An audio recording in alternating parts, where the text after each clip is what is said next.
Welcome back to Kushka Garage, everyone. I got a fun one for you today. Today we're going to be rebuilding this old fuel filter housing out of my 2001 LB7 Duramax. Going to be using the seal kit I picked up on Amazon for, I don't know, less than 10 bucks.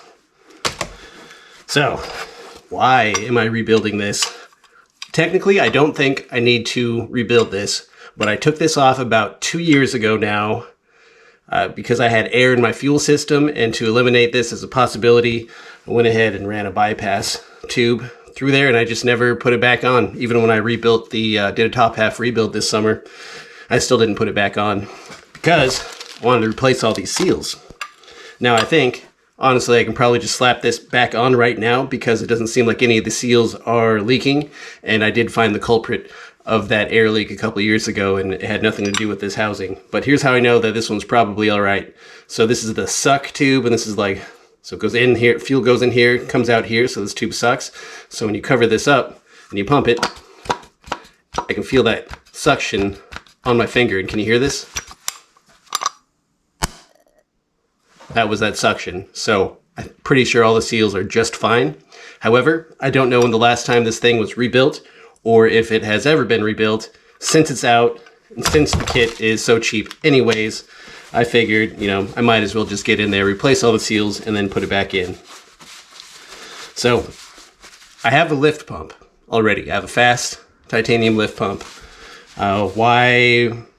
Why go through the hassle of rebuilding this housing and putting it back in when everybody knows they're notorious for leaking and failing at some point? I think most people with a lift pump will just bypass these, never put them on, and be done with it, right? Well, two reasons why I am putting this thing back in.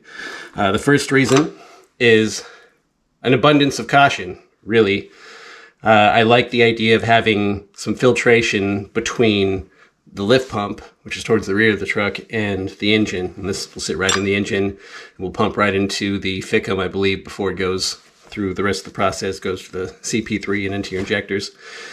And I did just replace all of my injectors with LDS 45 over sack nozzle injectors. So the whole clogging issue and injector failure isn't as much of a problem. However, this is an abundance of caution. I want to have that extra filtration, that extra water separation. And, I want to protect my investment. I spent a lot of time and money on this truck, and it just makes sense for me to just go the extra step, do something super easy, super cheap, to give me that extra little bit of insurance. The second reason why I'm doing this, which really is the primary reason why I consider doing this in the first place, is because it has a fuel heater in there. And I live in Alaska where it gets cold. We had a wind chill. With our wind chill temps a couple weeks ago, was in the negative 30s, and I was freaking cold, and old pig out there had a hard time starting. And so let's just talk a little bit of theory here of what goes on in your engine when it's super, super cold out. So this is a diesel truck, as you guys know. Diesel needs heat to combust, and it generates that heat a few ways in a diesel engine. One is compression. We have that extreme compression, which creates heat. Two, we have those glow plugs, which will heat up that cylinder chamber prior to being injected with fuel. Well, if you don't have a fuel heater and it's super freaking cold, like negative 30 or the like, it's below zero, it's approaching zero, your engine's cold, your fuel's cold, everything is cold, you're trying to start it for the first time in the morning, you might have that compression, and it is creating a little bit of heat, and you might have some glow plugs, and it is also creating heat, but it's creating heat in an ice-cold engine, which is quickly sucking that heat back out.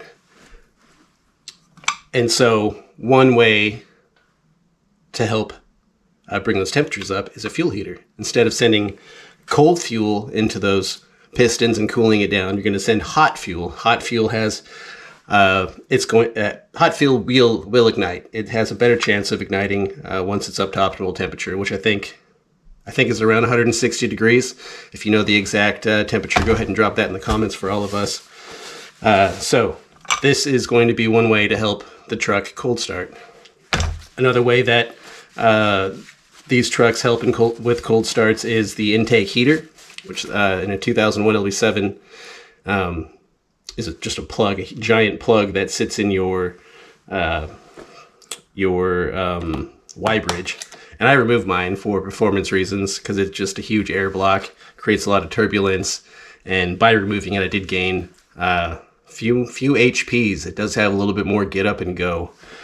So right now as it stands, I'm in Alaska. I don't have any fuel heaters.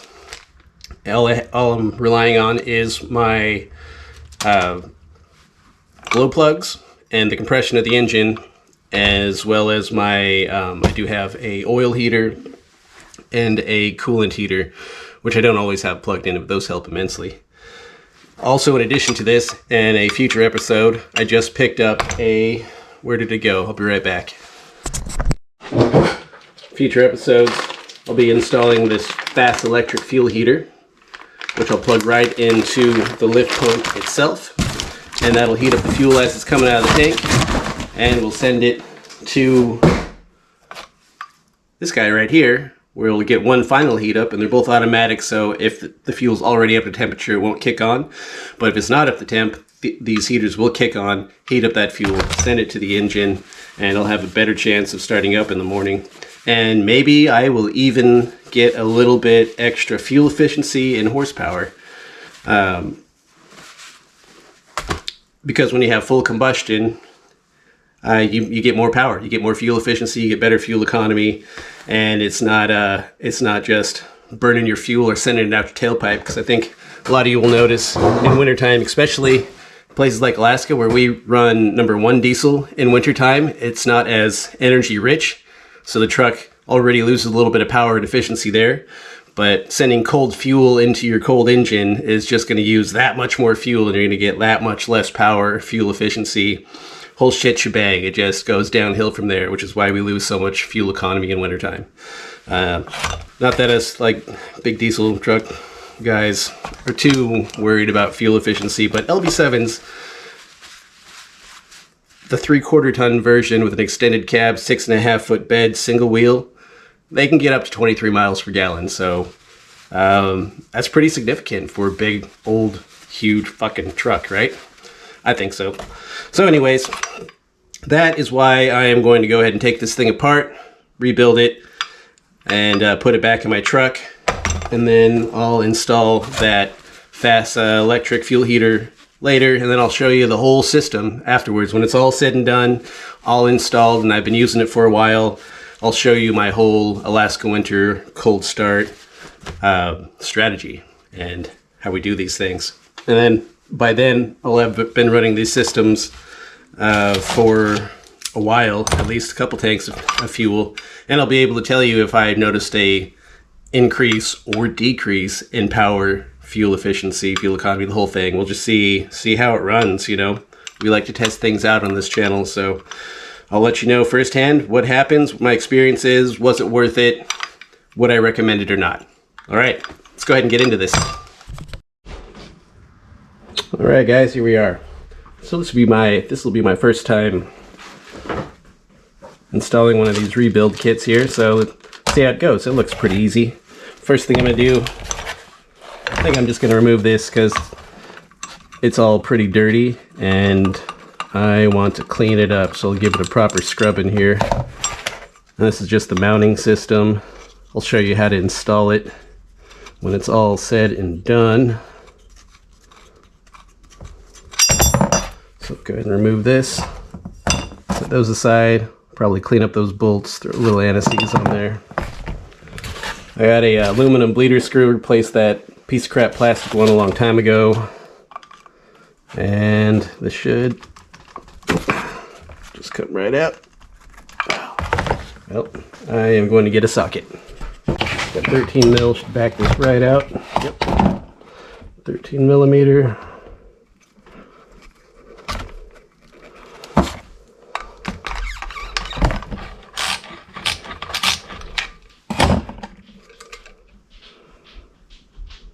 This thing is relatively new, so the O-ring's looking good. Go ahead and set that aside. Let's see. Next we'll need to remove these torque spits here. This will come out with a, what is this? Oh, that's not the one. A T20.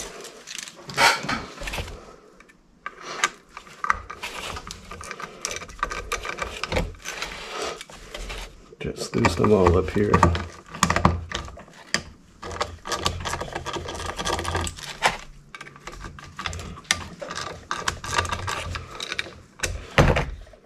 And they should just spin right out.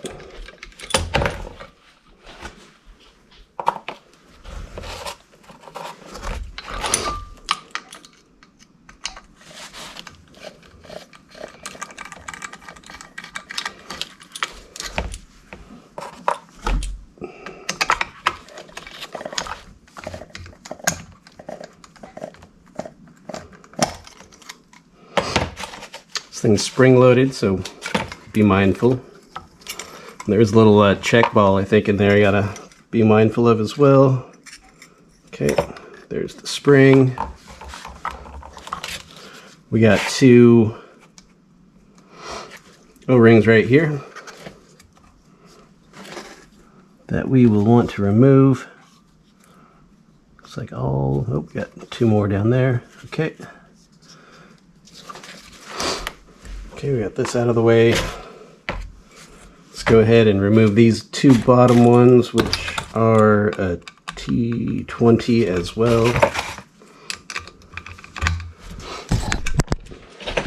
Don't know if you've seen that. 2 on the bottom.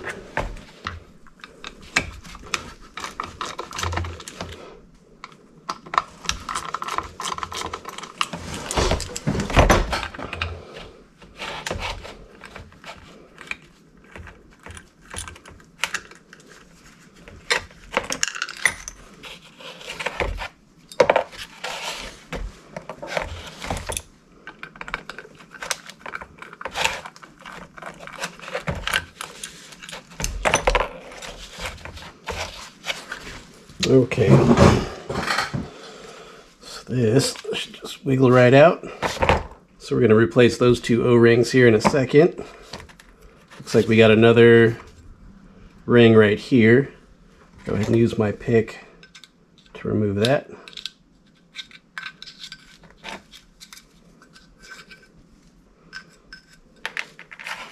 Put that aside.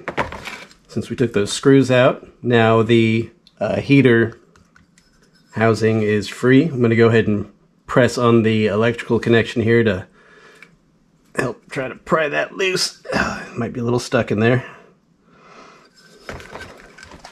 Oh, there it goes. Totally just lost my check ball. Did what you're not supposed to do. 1 second.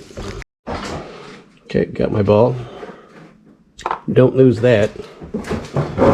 It's spring loaded. Okay. And now let's see here. All right. Well, there's supposed to be a O-ring right here. Mine doesn't have it, so either it flew off when the whole spring came loose, or I don't know. But we got to replace one for it anyway, so that is good. There's also an O-ring right here. We can just wiggle out. Ooh, that one's pretty crusty, so it's probably a good thing that I rebuilt this. And these O-rings don't feel very good. And that will be it for all the O-rings. We don't need to touch anything else. So what I am going to do now is go ahead and give this a good scrubbing and get ready for the rebuild. Oh, got one more O-ring right here, forgot to take out. That is toast. Look at that thing, it's smashed and it feels brittle and ready to break on me right now, so I'm pretty glad to be doing this rebuild. Since we're here, let's go ahead and take these off and we'll note the orientation. Get our pick in there. Come on.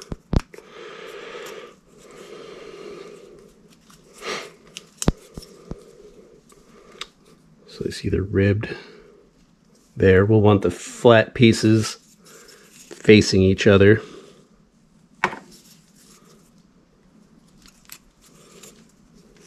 See how the flat piece is facing up.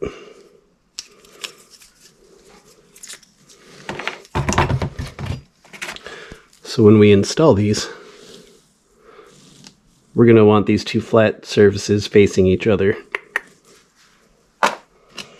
Alright, well, pretty much done cleaning here.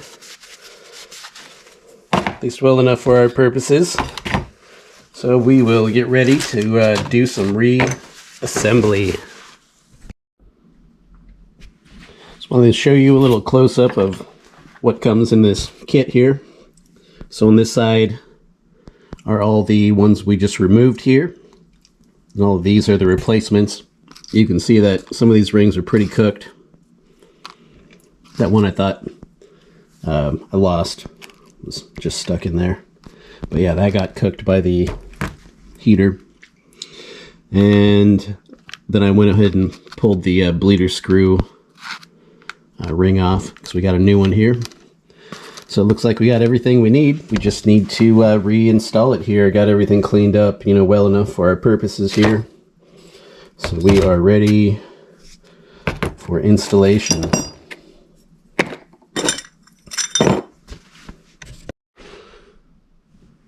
So whenever installing any O-rings on anything, it's good to use some kind of lubricant. I got some old 530 motor oil right here laying around, so I'm going to go ahead and use that.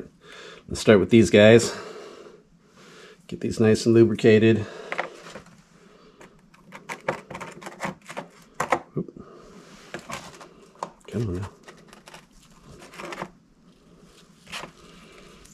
There we go.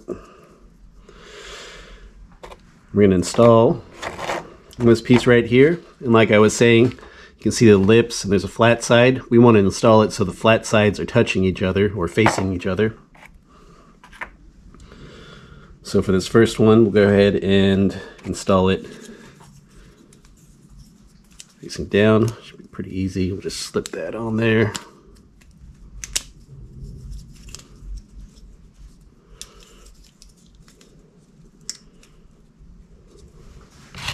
Grab my pick to help me out. There we go.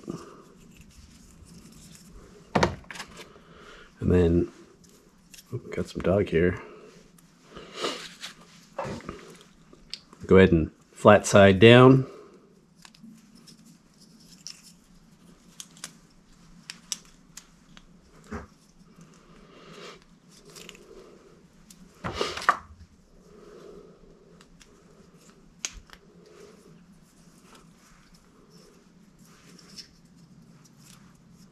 Okay, that's good to go.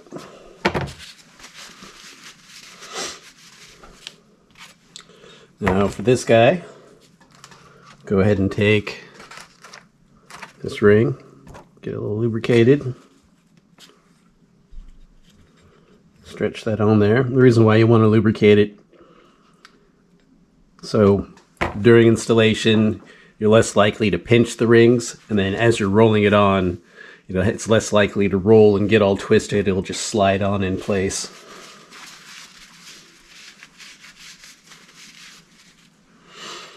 All right, and we'll grab this ring right here.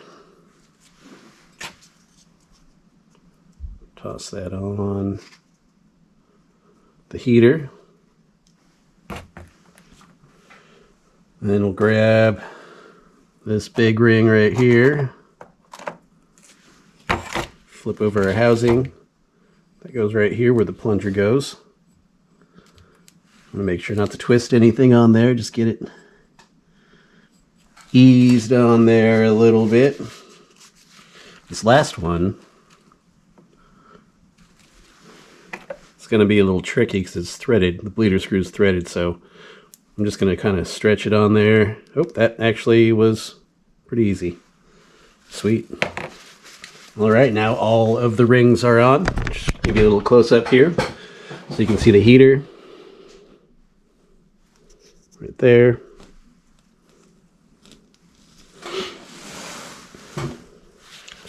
We got our ring on our housing right there.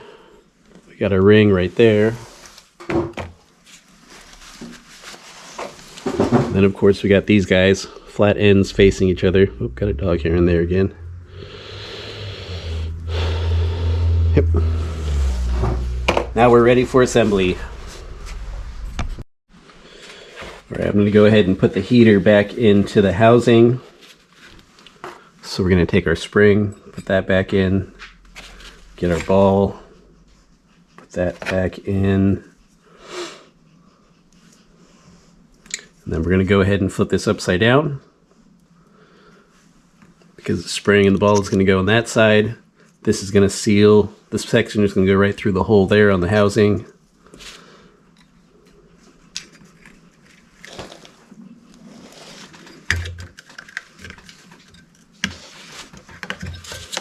Then we'll grab our two 220s here that came out.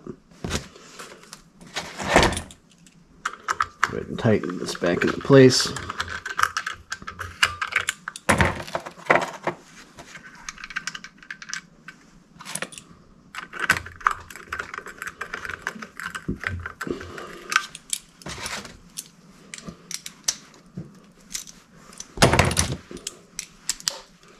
Give this a good cinch.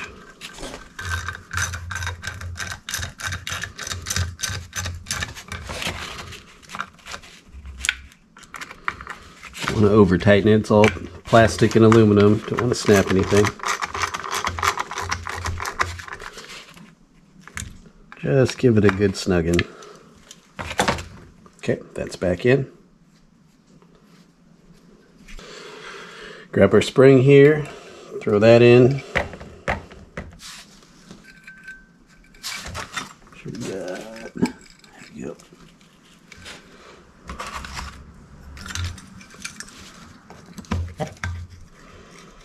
Make sure everything's lined up. Grab our screws.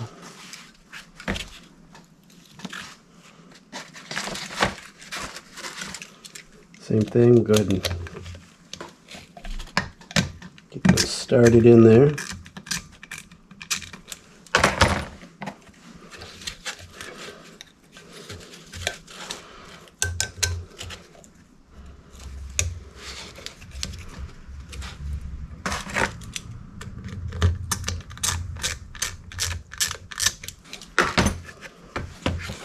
Last one.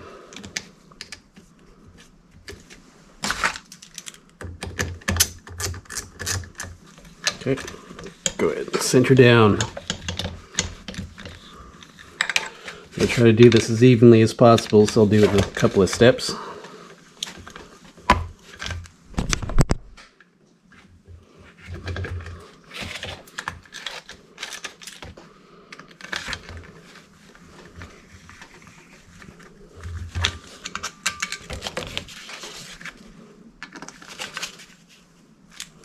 Just make sure it's nice and cinched. That one's good.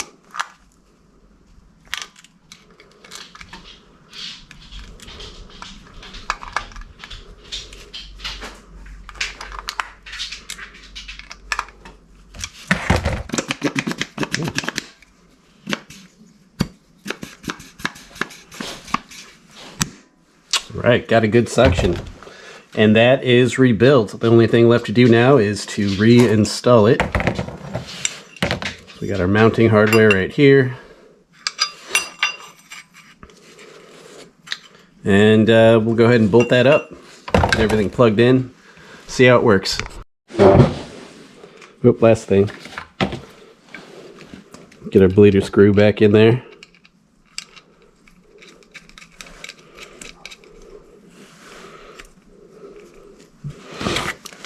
$13 doesn't have to be crazy tight, guys. We'll let that O-ring do its work. All right, go ahead and install this. All right, guys, it's the next day. Ran out of daylight yesterday, so I went ahead and finished installing it without you. But it is very, very simple to do. Essentially, you just need these two 12mm bolts right here and right here to come out, and the housing is disconnected. But before you do that, disconnect the power to your heater, disconnect the ground with that T20 bit, and then unplug your tubing here, your fuel lines. This fuel line will go to your FICM, and the FICM goes into your fuel filter housing and goes out right here, and that goes down to your CP3 fuel pump. But that's it. You can see it's installed here.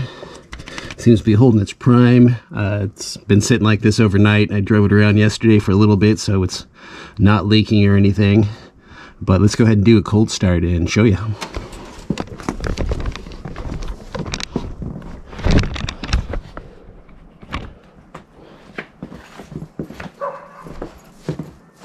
It's about 32 degrees right now. Weather app says it feels like 20 with a wind chill. It feels like 32 degrees to me. I haven't started the truck yet today. This will be the first time, hence the cold start, so we'll see. One thing I want to look for is how much exhaust smoke comes out of the tailpipe, how much white exhaust smoke comes out. Because one thing that the fuel heater does is heats up that fuel, which gives you better combustion and will reduce that white smoke.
Alright guys, that's going to do it for this video. As you see, the housing rebuild worked just fine. All the O-rings fit, everything's holding up as it should. Worked great. It was easy in my opinion. You know, you just need a couple of the basic tools that you've seen, and you just need to replace a few O-rings. If that's not your style, not something that you're into, you can just replace the whole housing if you want. Get a brand new fuel heater, all brand new components, it's super shiny and looks nice. And maybe you want to do that anyways. Maybe, you know, your housing is damaged, maybe it's just old and rusty like mine, and you want to update it, make it look nice. Then you can get a whole new housing and just slap it right on there, plug and play. I'm gonna go ahead and put a link for one of those down in the description. I found one on Amazon for less than $100, free shipping if you have Amazon Prime, so you really can't beat that. Those things are super expensive otherwise, and it says it comes with some upgraded components, so who knows? They didn't really elaborate. I might even try that in the future myself, just because I like the way it looks, and I like the idea of having a brand new fuel heater, brand new everything in there, make it look nice. But for now, this one's gonna work just fine for my purposes. And next, on the next episode, I'm gonna go ahead and wire up this fast lift pump fuel heater, electric fuel heater, and see how this thing works. Yeah, I'm pretty excited for that. One thing I still want to look into is also plumbing in the coolant lines into the lift pump as well, so once the engine's up to temp, it'll keep that fuel nice and hot, especially in wintertime. And keeping our fuel up to temp at optimal combustion heat temperature is, I think it's really important to the overall performance, health, fuel efficiency of our engines. You ever did a cold start in -degree weather or close to 0 degree weather with no fuel heaters or anything? no glow plugs. You know that these trucks do not like to start in cold weather. Diesel fuel needs heat to combust. That's where that compression comes in. It creates heat. Those glow plugs create heat, and your intake air heater also creates heat. And then, of course, your fuel heaters create heat, and all of those things are very crucial to a cold start, a really cold start. And also, of course, you got your block heaters and your oil heaters as well, which can help start your vehicle up in really cold weathers. But if you don't have those plugged in, or if you don't have them, having all these things on board that don't require offshore power is what you're going to want to do. So I'm going to go ahead and put a link down in the description for that rebuild kit. It was less than $10. I'll put a link down for a new housing in case you want to go that route. It's less than $100. Both have free shipping. Pretty goddamn good deal, I think. Anyways, guys, I'm going to pull this truck up and I'm going to figure out how to wire this puppy in, and we'll see you on that episode.